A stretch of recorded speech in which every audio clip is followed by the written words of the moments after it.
let's begin with an active imagination. You can keep your eyes open or you can close them, whatever helps your imagination to function. But we're going to take a walk together through a town that you know. But we're going to do it from the perspective of a labor historian.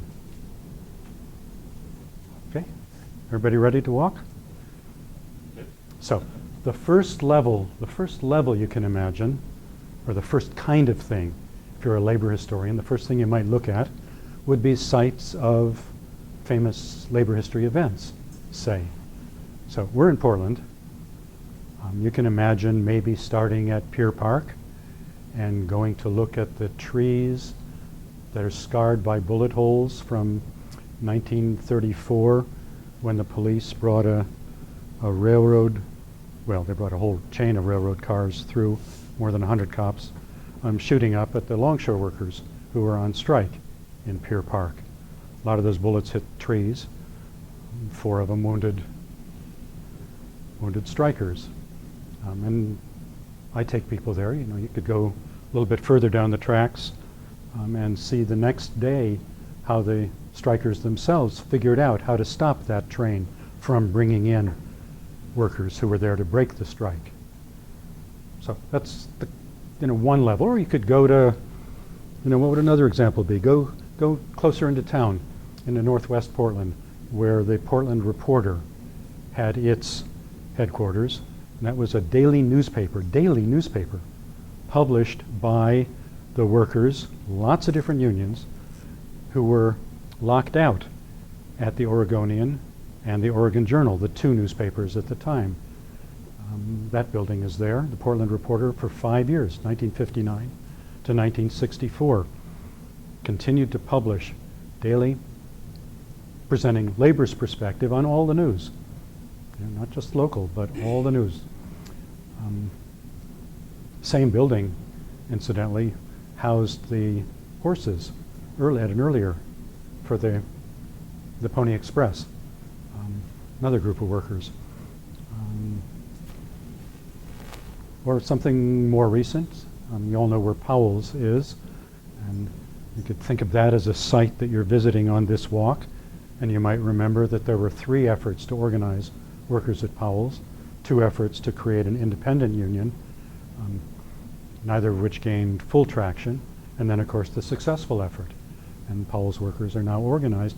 But you might also remember the standoff in the year 2000, right outside of Powell's, between the police, who got caught in the middle between the rest of us, and the ILWU National Convention that was in town and came marching up. And this is the signal event that recreated the celebration of May Day in this town that the Carpenters have been so instrumental in maintaining. But that was when we rebuilt the tradition of having May Day in town. So that's one level, right? As a labor historian, you're walking around town and there are these particular sites, and there are many. There are many.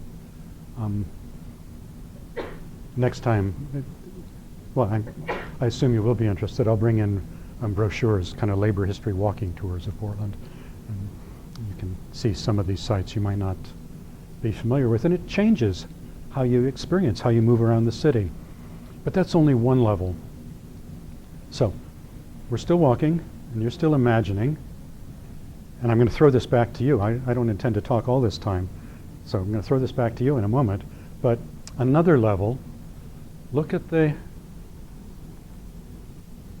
look at the surroundings, look at the buildings, and as you see them, think, who built them, for instance, just as a starting point. What were the crafts that built them? What were the ethnicities of the people involved in building them? Was the work itself gendered? Was it entirely male? Do you expect that from, say, the construction going on? What were the conditions in which people worked? What were the safety conditions? Just as you move around. But then more than that, think of what's going on in the buildings now. Same kinds of questions. Who works in them? Do we have, in some of those lofts that you see in Northwest Portland and other places in the southeast as well? Do we have sweatshops in town, like so many cities now do? That is fast production, quick turnaround, small batch, high fashion clothing production that it doesn't pay to have made in Asia. There's a lot of that happening. Be aware of that as you move around the city, those workers. Or what about just offices or institutions? What are the health and safety conditions like for the people who work there? Or how about those jobs? Are they gendered? Would you expect if it's an office job or a hospital job or a school, etc.? You know, just think of who all is in there working, and are they organized or are they not? Or who cleans up when they go home? Or you can imagine a whole range of questions just as you move around the city. So that's a second level as we become labor activists with a sense of labor history and the insights to see our surroundings. And now there's a third level to think about. Because people who work aren't only workers in their workplace. Right? They're part of community as well. And as such, workers in the community, part of our history is even the kinds of decisions that we have to make in the community as workers. And those have shaped all the places we live in fundamental ways that get disguised. Last time I told you about the kind of example of the cable franchise companies coming to the Labor Council and what the Labor Council could have exacted from them in exchange for their support for building the franchise. I'm going to pose you a question.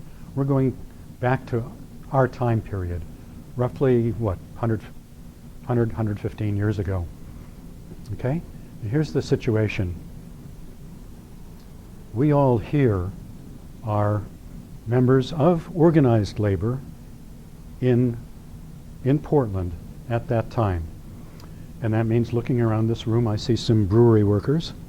That would be a strong union in town. Who else might be here? Well, some typographers. There'd be machinists. Who? Yeah, but not organized yet. Not organized yet. No, that's a much more recent phenomenon. Although, except one good exception, and that's Seattle. When we start talking about Seattle General Strike, Seattle's an extraordinary place because everybody's organized. But the other example I was going to give from Portland would be shoemakers. Their own union. Okay, so we all here think of yourself as a brewery worker or a shoemaker or whatever you want. Who? Barbers. In Portland, do you know that they were organized? Well, I know when I was in St. John's, the last one left was in St. John's, and they had the barbers and hairdressers, the AFL, in its window. It was real. Yeah, I wonder how far back it goes. That's probably about 8 years old. Okay. Yeah, Wayne. Yeah, Wayne's. Because the old guy has one chair. Well, they were. Straight razor on the back. In Seattle, that is one of the unions when we get to the General Strike in Seattle. Okay, so we can be a barber, sure. Jason, you can be a barber if you like. But we're organized, That's a good idea, right? and we're meeting together, and we've got a decision to make. And here's the decision. A notable Scottish philanthropist named Andrew Carnegie has approached the city of Portland, and he wants to, for us, build libraries.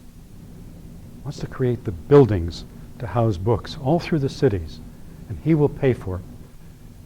Now, this is a little bit akin to the cable companies coming in, remember, to the Labor Council and wanting their support. This is a real situation. This happened. So, what's our thinking? Do we want those libraries? Do we not want the libraries? What more might you want to know in making that decision? The floor is open. Come on, you want library or not? Okay, I can. Yeah, we want the libraries, but the thing is,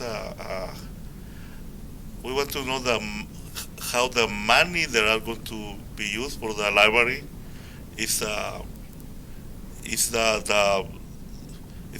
profit of this guy is how he treat his workers, how he get the money to be the philanthropist. Renato, that's a great question. What do we know about Andrew Carnegie? I mean, it's a notable name in American history.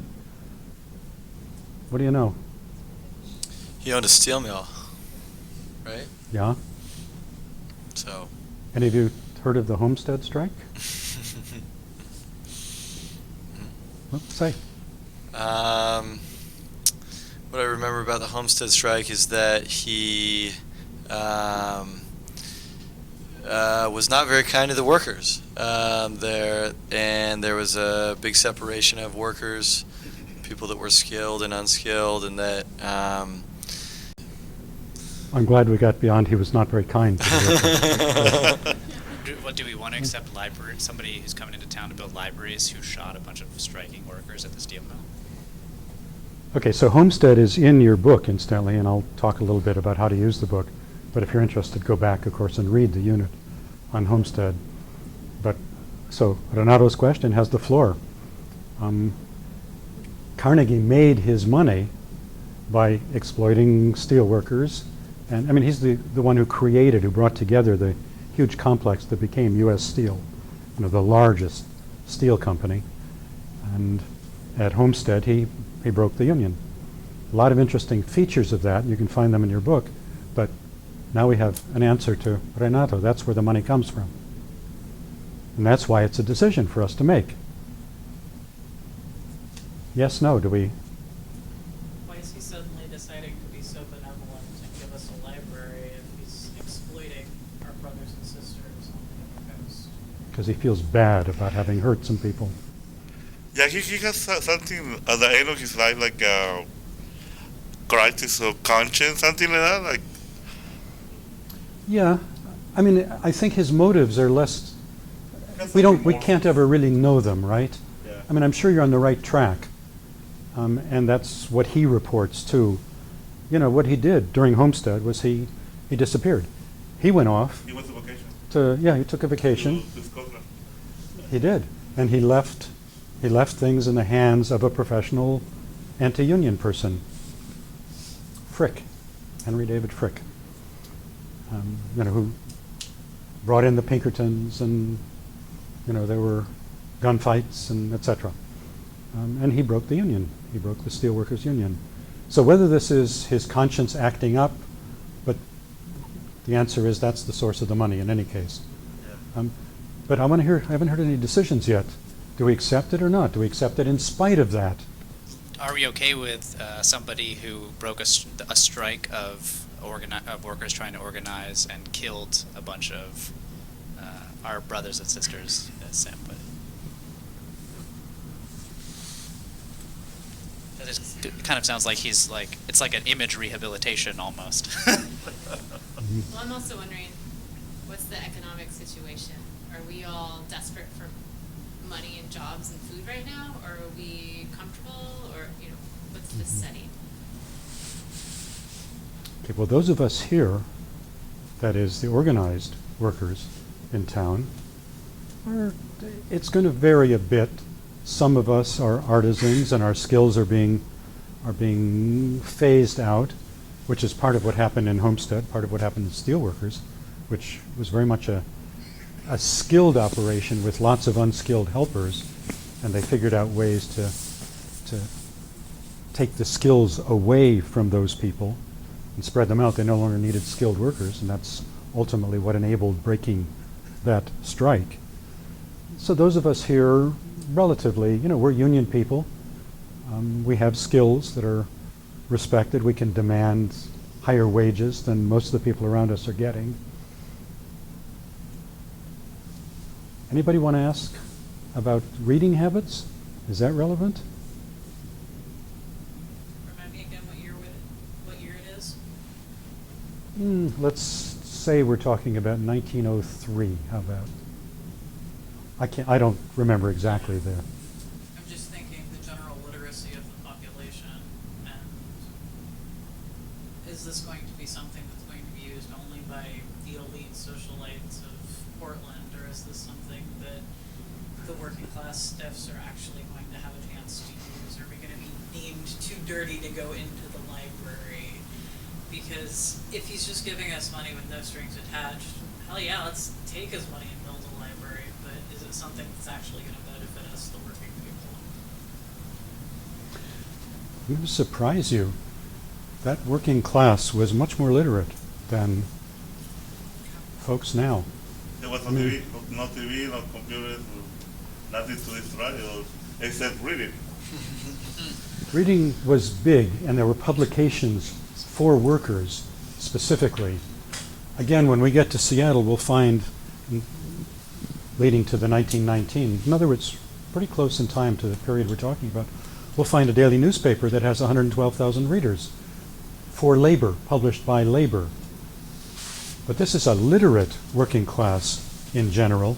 Remember, these are immigrants. You've got a heavy German population, and they're reading the German classics. Our working class population has been created in many ways by a school system that didn't want that necessarily. We have a less, and not just because of the technologies, not just because of the computers, but the kind of jobs don't require the kind of. So that they still have some more kind of the classic education, like Yeah. some Latin or Greek or those kind of things. No, I doubt that people have gone to school in that way and have learned Latin or Greek. That is taught in the schools. Latin, at least, is taught in the schools here. But anyway, to answer that question, it's a much more literate population that would use the libraries. Do we want to vote? I want to settle this question. Are we accepting this library or not? I think it's not possible to get money that doesn't have strings attached, and I don't think we should take the money. Finally, a decisive stand. Okay. I'm also wondering what resources we have in our community, and if the library is something we want and have the resources to build, if we could build our own library. Okay, good. Let's. Go ahead. If we are going to do it, I would think that we should have demands that are attached to it, like making sure that people who build the library are paid well, that they're part of a union, or that everyone in the community gets to use the libraries, not just socialites, things like that. Universal usage is, in fact, part of the gift, and the idea is to build the libraries in working class communities even. And I'll tell you why in a moment. Okay, just very quickly to kind of sum it up, two things to say. One is there are places around the country that reject the offer. Wheeling, West Virginia. They have exactly this meeting, and it's dominated by the brewery workers, very specifically. And they say, no, this is blood money. We won't accept it. What we'll do instead is go to the town and insist that we want libraries. And they got a library through the regular tax base of the community. Portland, I will tell you, there are 6 Carnegie libraries in town. The state of Oregon has 31. This is a real question. I mean, I'm drawing on real history. The one that I like the most for aesthetic reasons is on Southeast Holgate, just the other side of Foster, just east of Foster. It's no longer a library, it's now a recording studio. It's just recently sold. Tidal Wave, if you know about the library's outlet for books they no longer need, is a Carnegie library. North Portland Library was built by Carnegie. There's one in Oregon City, I think. Yeah, Oregon City, Oregon City does that, yes. It may have more than one even, I don't remember that. Yeah. But 31 around the state. The one in Hillsboro, in Washington County, that starts as a Carnegie library too. Okay, all around. So a real question anyway. These are the kinds of things that we face, like the cable franchise. Wanted to give you one other quick example, and then we've got a word from our sponsor. And that is Portland Parks. We're still these labor historians walking around the town, and you see a park. And what significance does it have for you? Well, Frederick Law Olmsted and his sons traveled the country. They're famous for building Central Park in Manhattan or Prospect Park in Brooklyn. But there are a number of parks in Portland. And they came to the city council and they said, and this is what they said, and that's what's important here. What they said is, you got a bunch of uppity workers here, and you're going to get more.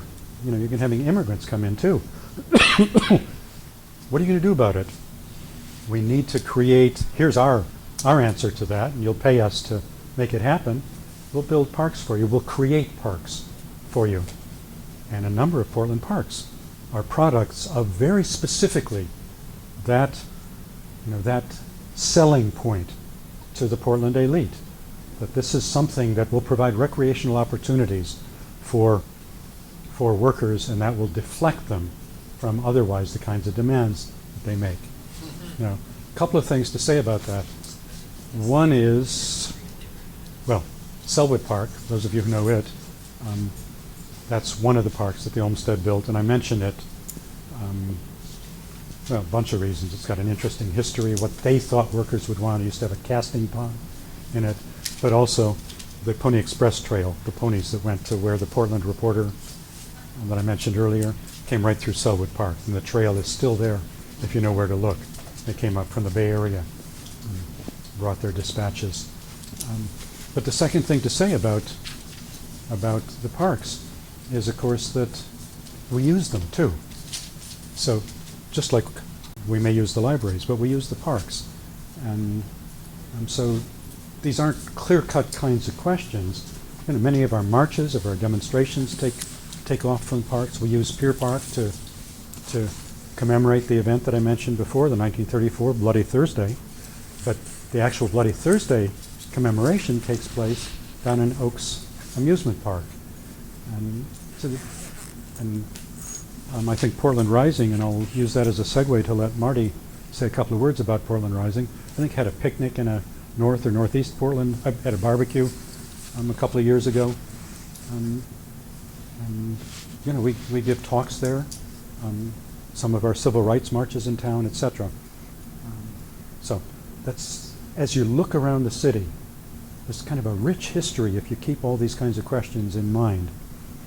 And let's hear from Portland Rising briefly, and then I want to really kind of fill you in on the background of what goes up to Lawrence, and then we'll talk about Lawrence. So I don't want to take too much of your time. I know you're doing important work, but my name is Marty Hart-Landsberg, and I'm chair of Portland Rising, which is a committee of Jobs with Justice, and we're the sponsors of this class. We're very excited to have Norm teach it, and we're thrilled to have all of you as participants. You probably know Jobs with Justice. It's a coalition of over 100 organizations, labor unions, worker centers, faith organizations, environmental organizations, anti-war organizations, civil rights organizations, environmental organizations, and they've come together, all of us have come together to help defend and advance worker rights and well-being and support community struggles for a more just greater Portland area. Portland Rising operates within that with a slightly extended vision. The vision of Jobs with Justice is solidarity. We all turn out for each other's struggles. But where Portland Rising has tried to position itself is to find ways to help people see not only that we come out for other struggles, but that the struggles are all the same. That we're part of a movement, because when you start to think in those terms, you start to think strategically. What's going on that's created this struggle? How do we work together to structurally change conditions so that it's not just issue by issue, but there's a broader transformative process? So we began with bus tours, taking busloads of hundreds of workers to different work sites on a similar day, workers who are engaged in struggle, so workers could see the nature of struggles, the commonality of struggles. We did several of those. We've done, as Norm mentioned, barbecues to bring low-wage workers together to talk with each other and to hear from organizers at different unions involved in low-wage campaigns. We helped to initiate the Portland Area 15 campaign, which was to bring together a number of different unions, all organizing low-wage workers who are fighting for $15 in a union.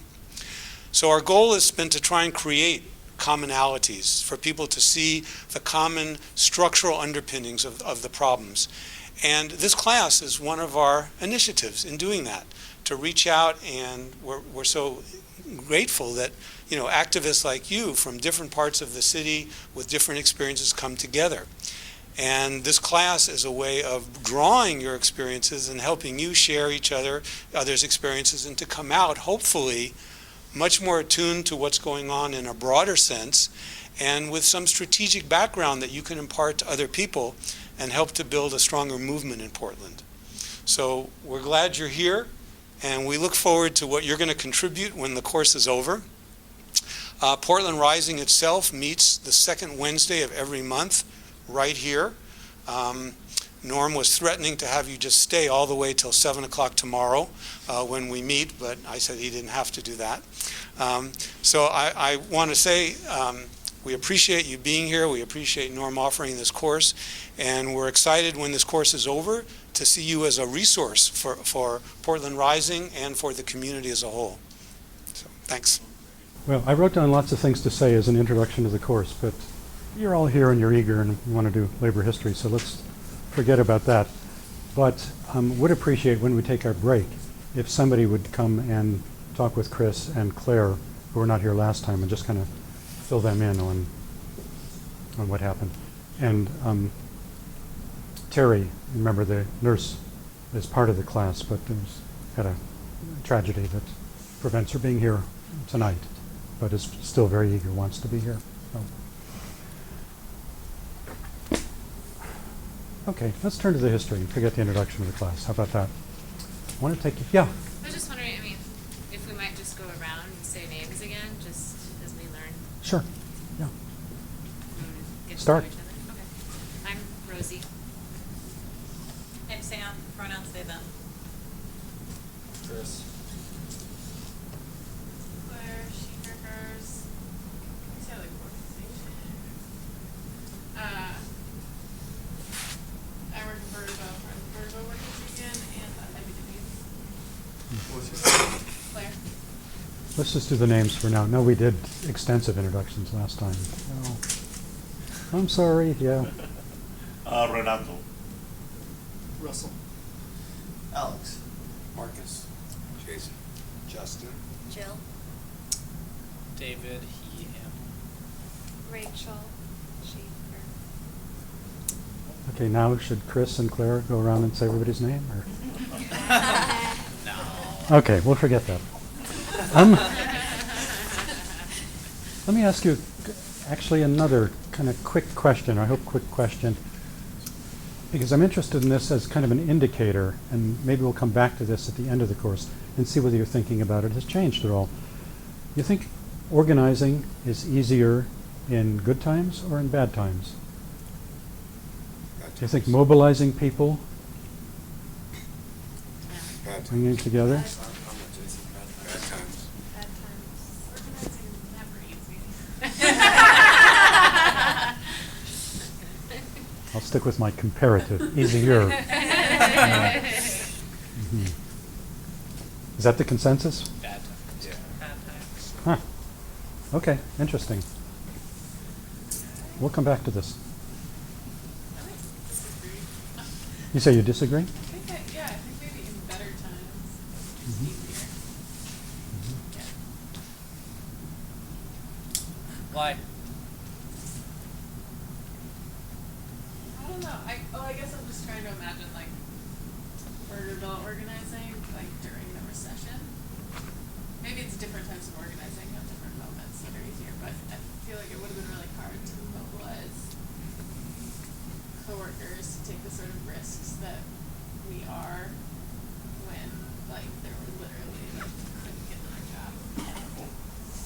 Or that's how it felt, I think. That's a good distinction. It does matter, the kind of organizing. It matters the kind of objectives we have in the organizing, certainly. And the answer may turn out to be much subtler, in other words, than just yes or no. You know, it may depend on the kind of organizing we have in mind. A bunch of other questions like that. This raises another question, though, what Claire said. I want to be alert to kind of categories that we use also. We tend to speak in terms of general kinds of categories, like union or like worker. And in fact, there ain't no such thing as either one of those. We talked a little bit about it last time. There's no such thing as a typical union. And what you mean by a union requires much more specificity. Unions vary tremendously in terms of a whole bunch of factors, how democratic, how hierarchic they are, even to extreme kinds of considerations like how much, well, let's get there gradually, the relationship between officials and rank and file, and then who becomes an official, or the ethnicities of unions. That's still a factor in this day and age, and we'll see it much more prominently earlier. Or union leadership, is that handed down from father to son? If anybody knows of a union where it's handed down from mother to daughter, I would like to know. But father to son is still it still happens in some of our unions. Same kind of thing, worker category. There's no such thing as a worker. When you read in a book, this is something I just came across, and I like drawing on the history away from our time. When you read that 19th century workers joined utopian communities. Worker. Well, if you delve into that, it turns out what they're talking about, without acknowledging it, what they're talking about is, you can imagine the categories, they're talking about skilled artisans who are losing their jobs because the skills are being de-skilled. Two factors. They're white, they're male, in that time and place, they're Protestant. All of those are relevant factors. And so when we talk with people around us in our organizing situations, in our activism, we're not talking with a worker or workers. We're talking with people who have very specific kinds of qualities and characteristics, and how we talk with them, in fact, is responsive to all of those kinds of things too. You know, let's just be, as people looking at labor history, let's just be a little bit alert when we read, you know, these kind of categories that are necessary to simplify history, necessary to understand, but can obscure as much as they illuminate. So, 19th century labor history. I want to do a quick rundown of a vast amount of material and then have us talk about the two iconic situations. I hope we'll get to both of them. We'll definitely get, of course, to Lawrence, the work that you did leading up to today.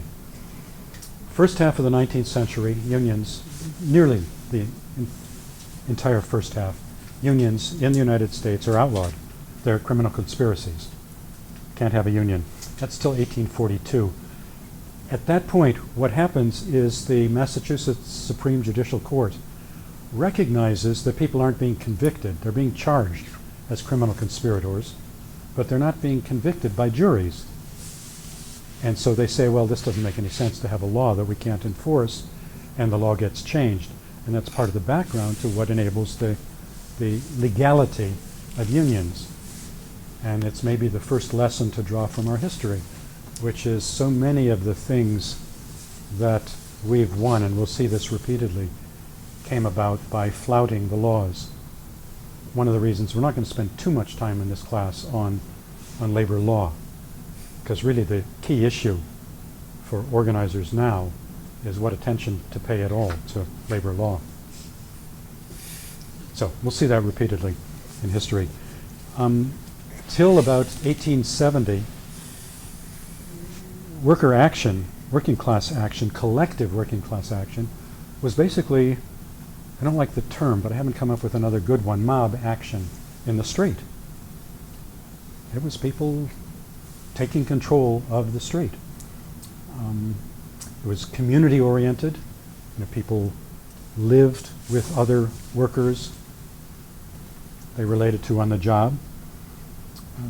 A famous historian, much more famous for his work in the French Revolution, but when he took a look at the U.S. Labor history in the 19th century, called it collective bargaining through riot. And that's what early strikes were. They were mob actions. Early unions were organized in very particular ways with very particular tactics, and it's important to know those tactics because every one of them, of course, then gets outlawed. We're back to the law, and what we're really back to, of course, and this will be a big issue for us, is the role of the state, the role that government plays vis-a-vis any kind of organizing. So the early organizing happened. Hey, got a chair all set for you. Come over here, Terry.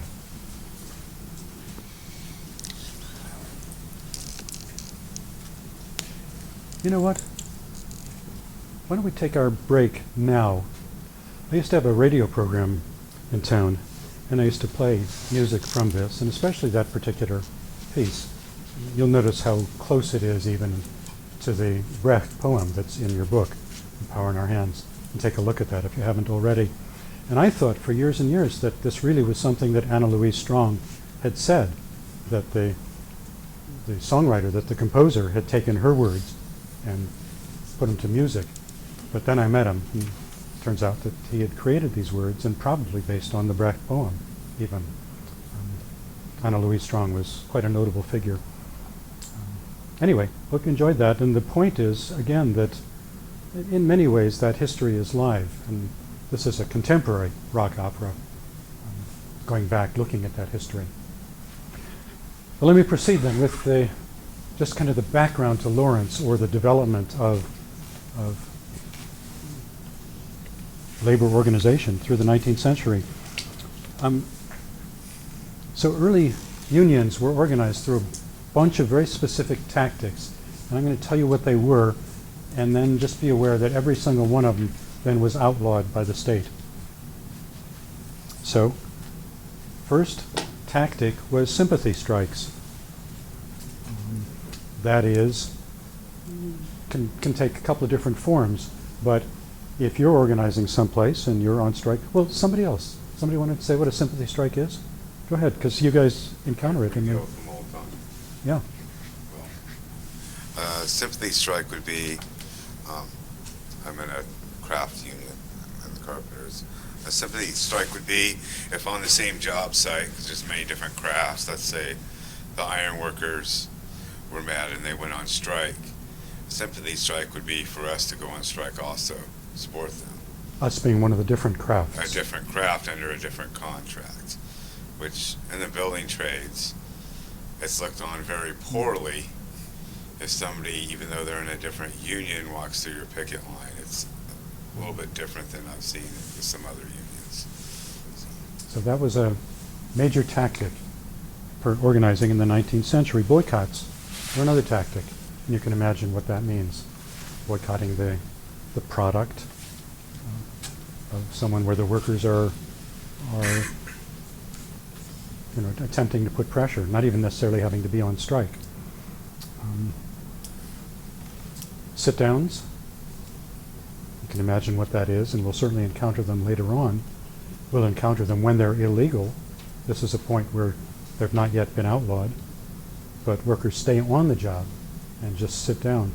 Well, all of those boycotts were declared by the courts to be interference with private property. So each of these tactics was ruled out. Secondary boycotts are still illegal. Well, we'll get to Taft-Hartley, yeah, later on. More severe labor law in our own time as well. So courts progressively outlawed each of those tactics and then brought in the military. And the military, both in the form of state militias, but also the U.S. Army, was used to suppress organizing and break strikes, to break up solidarity, I think is the best way to put it. And I would want to make an argument, and this would require a much bigger argument, but that unions and the kinds of unions that we have and political parties, and strikes the way they've played out in more recent history, which is, of course, not many right now, but all of them end up being the result. They're shaped by the increasing technology at the disposal of the state to repress. So much is taken away from the way that workers started out organizing. Okay, I'm going to skip ahead. 1894, there's the Pullman strike. There's a boycott nationally of Pullman products. There are court injunctions, of course, against it because, again, you're interfering with private property.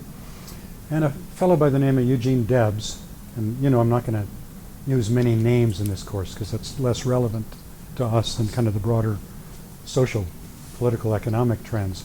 But Debs leads that strike. He's imprisoned. Federal troops are called out to break the strike.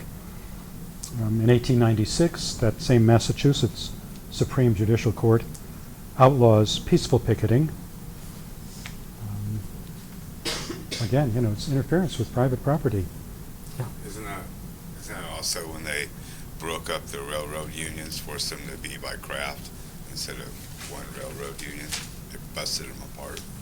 Yeah, this is the Pullman strike is a But single that was union. part of the repression of the union, was to break them apart and make them separate unions. Well, we'll see and the that. railroad Yeah, industry.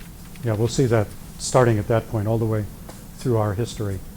And again, how the legalities, how the legalisms are designed to break up possibilities and to channel dissent.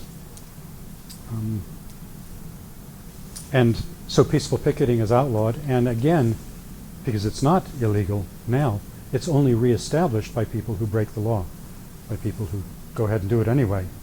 And then, again, you can't get juries to convict them, or it happens so much that the courts are overwhelmed. In 1915, the U.S. Supreme Court outlaws boycotts against employers and strikes.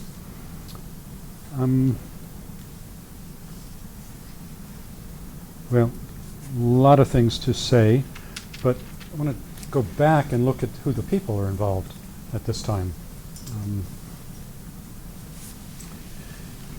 Racial issues happen very differently in the U.S., of course, from any place else. And gender happens very differently in the U.S. from any place else. One major difference is that white male workers get the vote in the U.S. earlier than any place else.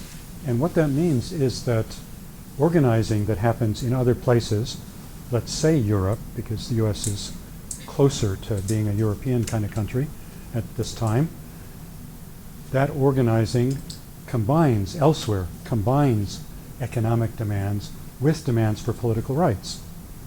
In the U.S., they're separated. And so you get labor organizations that are focused on, on economic demands, because the men who are the main components of these labor organizations, they can already vote. It's the women, it's minority groups, non-white, and they get pushed aside then. And other differences in this country, there are much greater opportunities for kind of individual advance.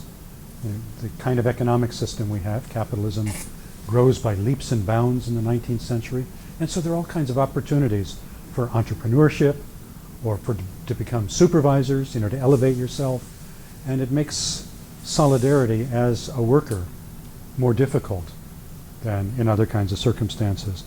And about the frontier, people can move out and create new opportunities, or all the cheap land that's available once you kill off or move out all the indigenous peoples in this country. And so there are all these opportunities for people to, if they don't like their job, to move on or to think of elevating themselves in ways that doesn't happen in other places. And that too makes solidarity more difficult in this country. Again, sticking with the folks mentioned before, like just in Homestead, skilled workers, artisans, people who have skills, they have their own tools, That's the general, those are the folks who are organized, by and large, during the time we're talking about. They have a kind of mastery over their own economics and over their own fate in a way that can lead to the sense that, look, we could run the society too. We have some kind of mastery. And so that vision of workers being able to, not needing bosses, I'll put it that way, that is situated initially in skilled workers, among skilled workers. And you can see how the kind of work that they do can lead to that. And that sense of capability, of course, is undermined as the technology changes. And I'll put it the other way around, because technology doesn't have its own imperative. The technology changes in order to undermine the autonomy and the kind of leverage that skilled workers have. And we'll see that repeatedly in our history. Okay, so the kind of labor groups. I guess one last thing to say is you have an exceptionally powerful ruling class in this country. The elites in this country are much stronger than they are elsewhere in the world. And that continues all the way through to our own times. The time we're talking about back then, you still have tensions, you have splits in the elites in Europe. There are still feudal elements, there are the new capitalist elements, and those are divided in different forms of capitalism, industrial and and commercial. U.S., you don't have those feudal elements to contend with. We'll see that play out repeatedly again into our own history when, coming out of World War II, elites in Europe are much, much weaker. They have all the lack of credibility of having collaborated with the Nazis. And that is part of what enables a working class in Europe to secure the kind of welfare state that's so much more than what happens in this country. The elite in this country comes out absolutely victorious. They rule the world. They're much stronger. And that too goes into what I said before. This has been the most repressive ruling class in the world. And it's something to be aware of, the capabilities of this state and the elites in this country.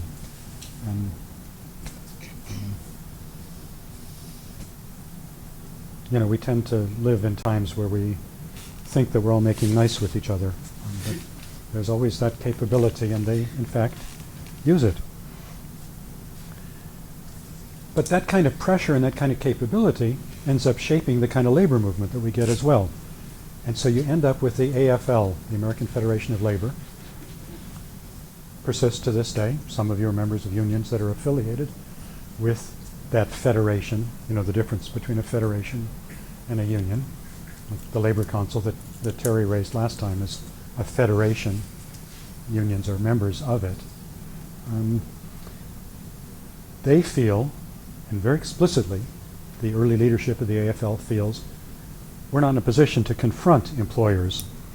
What we need to do is join the bosses against other bosses who don't have union employees and against their workers, those workers who are not in unions, not organized.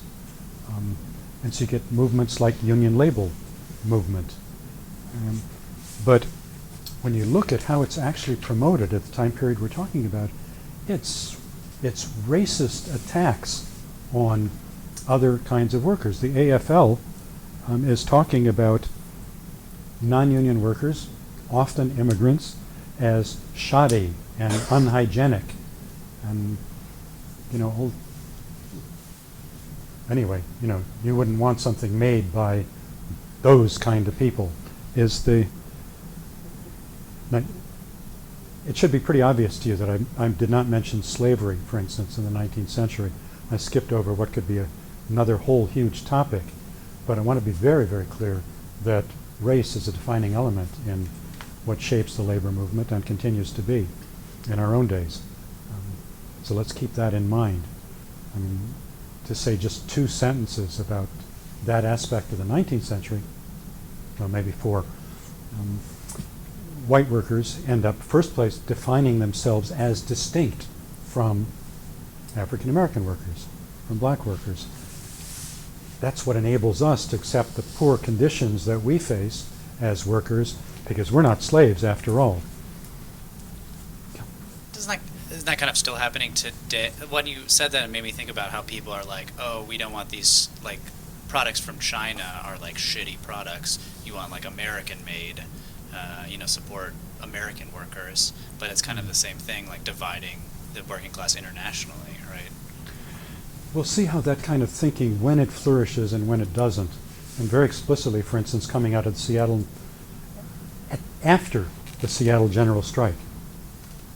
In the aftermath of that, that's when the labor movement turns again more toward this sense that it's us versus other kinds of workers, and they promote again the union label. Now it's a repeated motif in the history, absolutely right. And of course their hope is to boost wages by organized workers by controlling entry to the workforce. So we as a union decide who joins our ranks. And building trades, of course, that's still an objective. And again, AFL, with this real advance of capitalism all over, there are all kinds of public projects. And so they want to get on the gravy train. And so not only are they supportive of their bosses against bosses who don't have union labor, but they're constantly trying to make nice with the state, because that's where the big construction contracts come from. And to extend David's point, I'm telling you all this history because it all has resonance now. Not only shape the kind of institutions that we're part of, but you'll see in various ways, you'll see some of the same kinds of factors operating in the present. Not the same way necessarily, but that just seems really unique to like the labor unions, because in the Nurses Association, if you're a nurse, we welcome all nurses. So the union doesn't really keep anybody out. They don't have any control. I don't know about teachers' union. Like if you become a teacher, you can become a part of your union. Is it still that way in the trades? No, it's not mine. I'm just curious about that, like how that works. In the carpenters union and most of the building trades, like we still go to school to be a carpenter, 4 years, a journeyman. Right. As a journeyman, I know it's not a license in the carpenters, but we accept all carpenters. It doesn't matter. So you just have to pay your dues and Well, if you want to be a journeyman, you're evaluated to see if you're a journeyman. You can come in as an apprentice. All carpenters need to be part of the carpenters union. Obviously, we let everybody in. because I know last time you talked about how you were kicked out of the union for a while, or you would. That was political. Yeah. So, but that would Some never. of the things he was I don't talking see, about, but I would never see that happen in a I wasn't nursing kicked union. out. I wasn't actually kicked out. I was Okay. brought up on charges and very close to it. Okay. Being kicked out. Because you just wouldn't see that in has a to do nursing with- union. that Would be something the hospital would do, or But for now, we're talking just about That the was about AFL politics inside long the ago. union. Right. How That's you- a long story. It's great that you're applying it to your situation now, but I was just. yeah. But Yeah, but so a let's- lot of those things that you were talking about still happen today, especially with inside the building trades. I don't know how many times I've heard, not from this fine gentleman, my friends, but from some of our reps or the people that are in charge of our union talk about our contractors. We need to support our contractors. Wow. We need to give market recovery money so we beat the non-union. The non-union guys are the bad guys. And usually they're just talking about the contractors, but not all the time. And that spreads over. That spreads over to the rank and file. Those things we're trying to change those things, but that spreads over to the rank and file. We're like, well, our contractors, they're the good guys. These guys are the bad guys. These workers are the bad guys, and the term rat comes out where they call every non-union carpenter a rat. I mean, there's problems that have continued to this day where they recognize the employers as partners and not as the people exploiting us. And it still goes on. Right. Trust me. We'll look at the UAW, the automobile workers, at a later point as, again, one of the iconic industrial unions. You know, not an AFL union, but a CIO union. And we'll see the transition to exactly what Jason's talking about there, too, where the campaigns become, of course, buy American cars, but also support our employers, go to Congress, mobilize us, and we'll see what the trade-off is. Because there are reasons behind these. There are different kinds of trade-offs. And so I want to mention then, we're talking about AFL, and they're cozying up to the state. Have to remember, too, that they're successful in getting child labor laws passed that restrict the employment of kids. They're successful in getting female factory inspectors. Even before women have the right to vote, the AFL pushes to get women to be able to come into the factory and look at health conditions. As we return to Lawrence, of course, we'll see abhorrent health conditions and the need for factory inspectors. You can imagine an alternative perspective, given the kind of situation that I've described. One that says, and it leads, of course, to a very different strategy, one that says that we've experienced state repression, we need to challenge the state. Very different from the AFL. Okay? That brings us to the heritage that's going to lead to the Wobblies, to IWW. But let's start with Debs for a moment. So we had the railroad strike. 1900, he runs for president, and his campaign is based on the need to end wage slavery. His words, we want an economic system that's not based on bosses paying wages and taking surplus value for themselves. And he pushes the rise of worker-run co-ops, producer co-ops, as kind of a transition to a society in which workers would control production. That's Debs' campaign, running for president, is that. The idea is the workers have to, in his mind, have to struggle to control the state. Now keep that in mind, because we'll very shortly encounter a very different trend that sees the state the same way, but says that that's not our business to try to control the state. So Debs' push, and he's one of the founders of the IWW, but shortly thereafter differs from them around precisely that issue, the relation to the state and what to do about the state. So there's a push for industrial unionism. Do you all know what that is? Somebody say the difference between a craft union and an industrial union.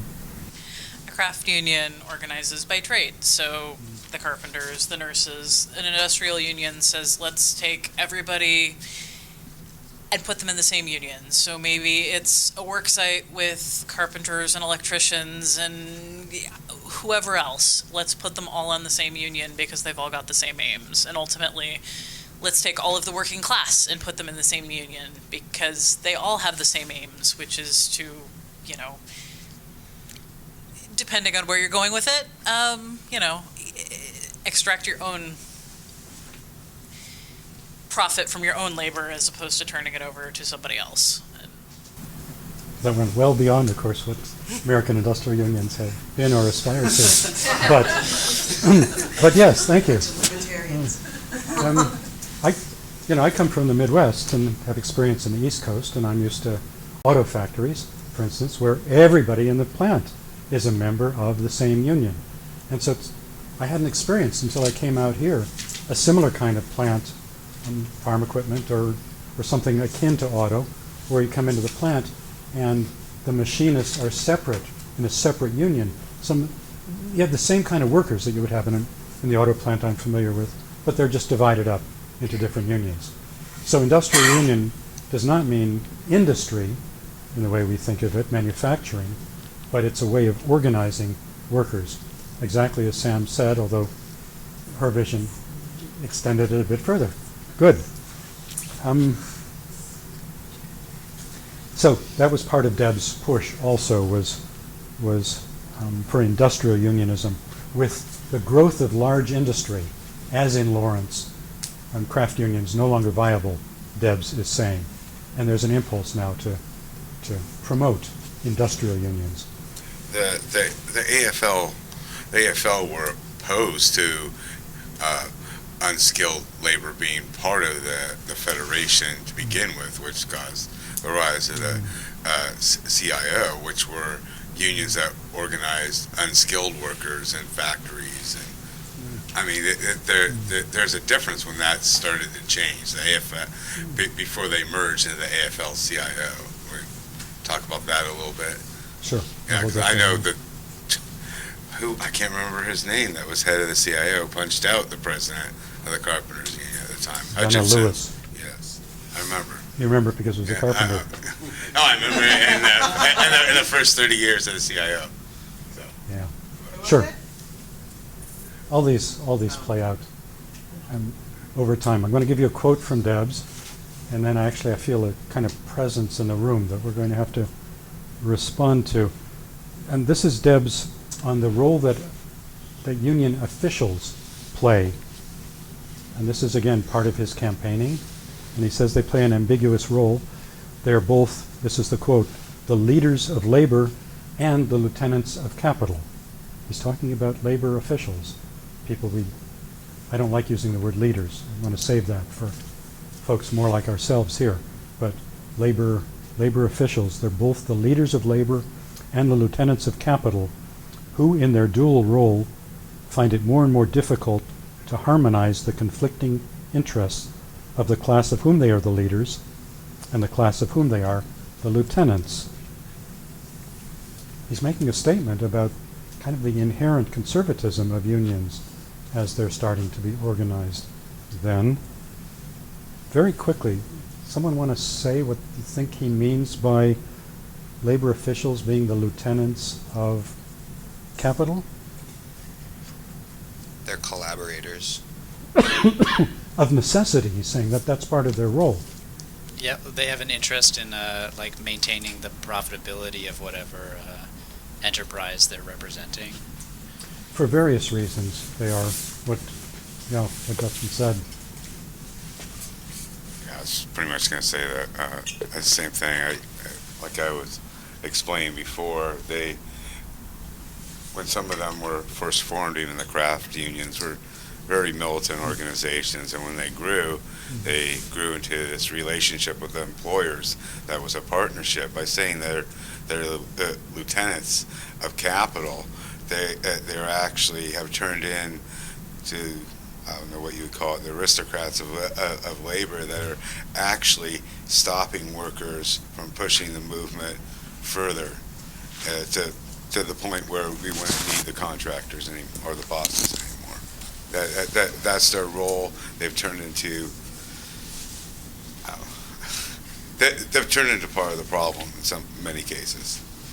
Well, we'll see again how that happens. I do want to mention that our fourth class I see as kind of the key turning point right after World War II. It's something we really want to focus about. What are the kinds of pressures, what are the kinds of factors that go into the kind of, what the alternatives are, how the labor movement could have developed, and how it develops in a more conservative kind of fashion, the labor movement that we have today. But right now, I told you I feel kind of a presence in the room, as if the ghost of Eugene Debs were somehow about to visit us. And so, see to whom it takes possession. So arise, Eugene Debs. I don't really need a microphone. He's true to God, who's true to man. Whenever wrong is done to the humblest and the weakest, 'neath the all-beholding sun, that wrong is also done to us, and they are slaves, most base, whose love of right is for themselves and not for all the race. Thank you. I don't think he wants applause, but your vote. That's a poem that Debs used to love to quote from James Russell Lowell the traitor. And actually, if that goes back to the question about working class literacy, I mean, he's quoting highfalutin poetry as part of his campaign appearances, as part of his union organizing efforts as well. I read that he I read up on the poem a little bit, and I read that he like quoted that at the end of as his like closing statement for his trial when he was on trial. And that stanza is from like a longer poem that's about what's the name of the poem? Like on the recapture of an escaped slave near Washington or something like that. The poem's called "The Traitor." Okay. Yeah. Okay. Good. So, same kind of history, but from a slightly different angle, and very, very quickly, is there are political parties involved, of course, all along.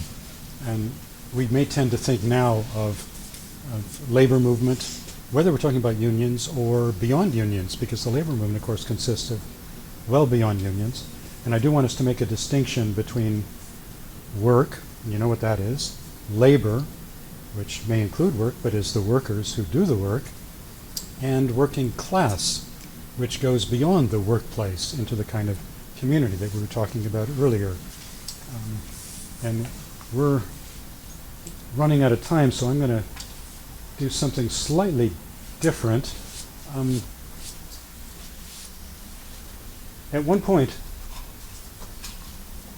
I was part of creating a play, this labor theater, long time ago, back in the early 1980s.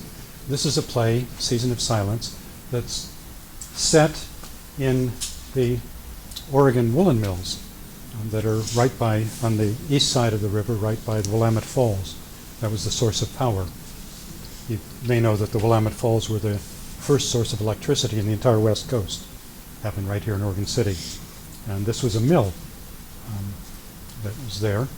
And the play I mentioned for a very particular reason, and that's that people got a program coming into the play, and they knew from the program already that the conclusion of the play is a defeat of organizing in the Oregon woolen mills.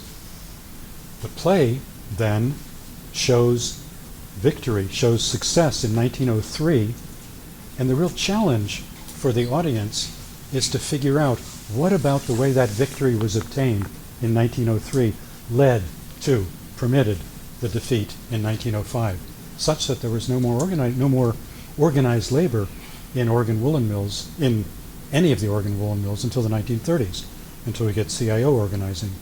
So the play poses that as kind of a challenge, and including with the program. That's in some ways the kind of background to the period that we're talking about, and in some ways it's a metaphor for this course. I think of of labor history as in some ways kind of a tragedy, a classic tragedy. And you're all here because you have some sense of the state of labor now. And I don't have to quote you statistics or anything like that. But we could go to statistics, or we could also talk about the kind of sensibilities that dominate in the labor movement now. Question is how and why. How the way in which the earlier victories were won. What did they open up as possibilities? What did they cut off as possibilities? What did they lead to? How did they lead to where we got now? And the focus, of course, is on efforts within labor. Of course we can talk, and we'll continue to talk about state repression or strong ruling class and all that. But the real issue for us is what could we have done, and now what could we do that wouldn't lead to those kinds of more negative kinds of outcomes. In some ways, I see that as sort of encapsulating the trajectory of this course. I want to mention for all of you, you should all meet each other more than has happened. This is quite an extraordinary group. You all bring a wealth of experience. In the early 80s, about the same time as writing that play, we used to have what we called union citizenship groupings, meetings. Musicians Hall opened the hall to us, and every month from 17 different unions in the area. And it's interesting to me that they were mainly manufacturing at that time, and there's nobody here from manufacturing. I mean, the economy has just changed. But anyway, it was rank and file activists who came as a kind of counter labor council. Now, the labor council, of course, tends to be union officials who meet and talk about policy and talk about politics and make the kinds of decisions that we've mentioned already, like with the cable franchise or the parks or etc. And so we would meet regularly, have some kind of a cultural something or another, watch a snippet of a movie or something, and weigh in ourselves on the same decisions that the labor officials were talking about at the Labor Council. And as you can imagine, sometimes the decisions made by rank and file activists were not the same as those made by officials in the Labor Council. It also was very interesting and very exciting because a lot of these folks in attendance felt themselves pretty much isolated. You know, there were one or two people like them in any particular workplace, and here they felt supported because they were finding other people like themselves from other workplaces and were able to get together. So that's one kind of reference point for me, and I see the possibility in this group as well. You bring a wealth of experience. Other thing I want to say about that is, I mean, I talk much more than I like doing today to give you that kind of background. You can expect more. I'll draw it out of you as we go on. But you all have lots to contribute, and so I want to keep that in mind, that people who don't speak up much get their chance as well, and we all make an effort to pull them in. I'm not entirely sure how to proceed because the meat of the first class is Lawrence, is the two iconic strikes, and we are about out of time now. And there are things you've read about Lawrence, all of you have read from one reading or another. You already know what I think is important about it, because what you've read is what I wrote.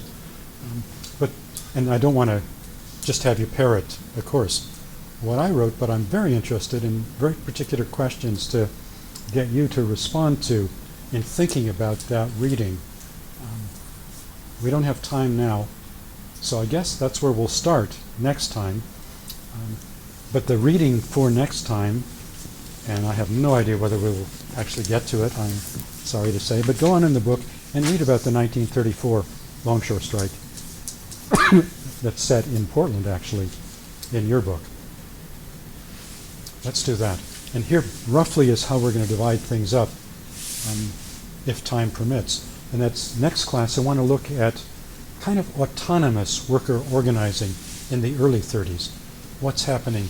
Because there's a huge upsurge of organizing that's not done from the CIO or from the AFL that ends up affiliating with them. But in many ways, I'm going to argue that CIO organizing is a way to channel what have been autonomous worker efforts to create all these quite extraordinary situations. And you'll see there are general strikes across the country, in Toledo, in Minneapolis, in San Francisco. And we'll look at that through the 1934 Longshore Strike, and maybe another example or two. The next class, if timing works out, will be the CIO organizing. And I hope you've all taken steps to get the reading for that, Dana Frank's pamphlet that I wrote you all about. The same piece is in a book called 3 Strikes, with her as one of the 3 authors. So it's the women organizing in Woolworths, and I want to use that as a jumping off point for looking at the automobile workers and the great Flint sit-down strike. So those will be our 2 iconics. And the 4th class, what I said before, is really the turning point. I want to follow through with the Automobile Workers Union and see it starts with such a vast vision of reforming American society and economy. And it remains the dominant, the trendsetter and the reference point through all the 50s and 60s, and it's the largest union as well. But what happens to the vision that it comes out of the war with, and how that gets tamped down, and at the same time, how there's an upsurge within its ranks, very specifically of African American workers who are looking for something else than what the union is offering. So that'll be our kind of our fourth. And the fifth, I want to bring things a bit more up to date. We'll see where we go. And 5 is obviously much, much, much too short. But that's what we have. So you all work, and I promised we'd get you out roughly on time. And so next time we'll start with Lawrence and go from there. You were wanting us to kind of consider some questions or thoughts on that. Would you be willing to email those out just so we can kind of sit with them? Let me tell you right now. Good. Would you still be willing to email? Should I do it in is email better? It's just nice to have it somewhere and quick and easy. But Let me say now, and if you need Okay. it emailed, because there are more specific questions, of course, but email makes it formal. And so, first thing I want to ask you, and it's a child's kind of question, so forgive it, but I want to make sure that everybody understands what's meant by roses, and bread and roses. That one's, I hope, obvious. Well, I'll say one word about it now. There's a strike just settled last week by farm workers up in Washington against Larson producers. And the issues in the strike were very heavily issues of dignity, not issues of more money and things like that. So I want to, at least just briefly, what are we talking about when we talk about roses? These were farm workers who did not like being referred to by slur language. Okay, and then beyond that, I'm interested, you've all read about the Lawrence strike. Are there contexts in which you would talk to somebody else about it? And if so, what would you choose to emphasize? And let that be our starting point for next time, how about? I think there are a bunch of specific questions that come up within that. But think about that. In other words, what do you find important and relevant to you? Relevant to today? Because, I mean, That you there's would- so many that you would things use, going yeah. on today. I mean, we can just take the oil terminal and talk about that and how the union feels about that. And, No. you know. How would you talk about that particular strike? We're going to stick with the history. How would you Okay. talk about it now, Okay. would you? Okay. Okay? We don't need that email, do we? It'd still be nice to get it, yeah. Okay. Well, that way, Welcome, everybody. that way you'll all have each other's email addresses too, so that's a good thing. So thank you, Rosie. Good suggestion.